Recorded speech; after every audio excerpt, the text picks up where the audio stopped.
Chinese vlogger dies after set on fire by ex during live stream.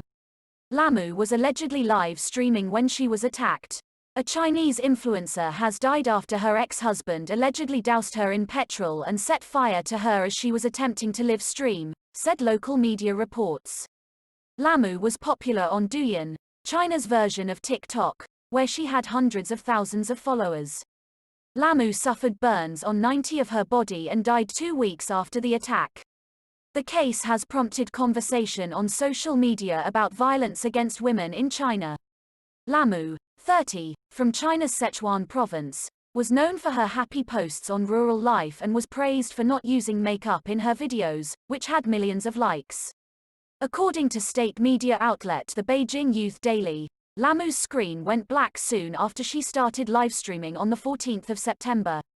Her ex-husband, identified only by his surname Tang, had allegedly broken into her house armed with a knife and petrol.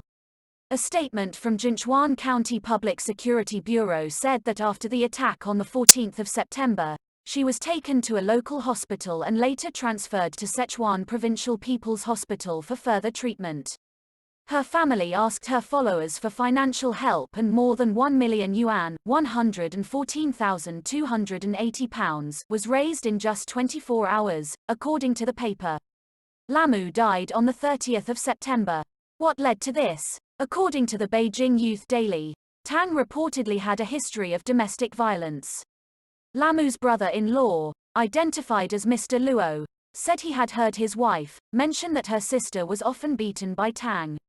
Lamu reportedly divorced Tang earlier this year in May. The pair have 2 children, and each gained custody of 1 child. Shortly afterwards, Tang threatened to kill 1 child if Lamu did not remarry him, said the news report. She did, but ended up running away from him. Unable to find her, he reportedly questioned her relatives. Lamu's sister, who refused to reveal her whereabouts, was also beaten by Tang. Family members said this incident was reported to the police who, according to them, took no action. She eventually divorced him again and he gained custody of both children. Police said Tang was detained on the 14th of September on suspicion of intentional homicide. A team is continuing to investigate, the statement said. What has the reaction been? The case has prompted discussion on China's social media site Weibo. More than 70 million people have used a hashtag mentioning her death.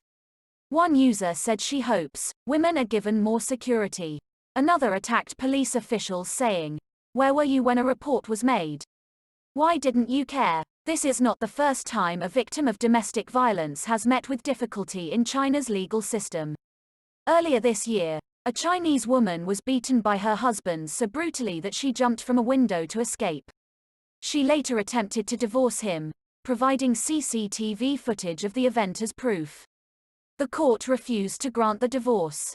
She later uploaded the video onto social media where thousands rushed to her defense. The court later granted her divorce.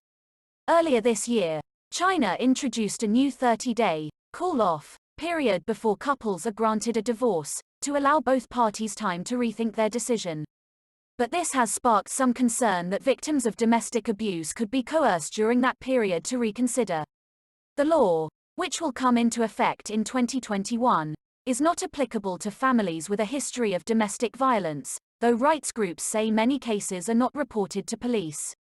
News from BBC. Please subscribe to my channel. Thanks for watching.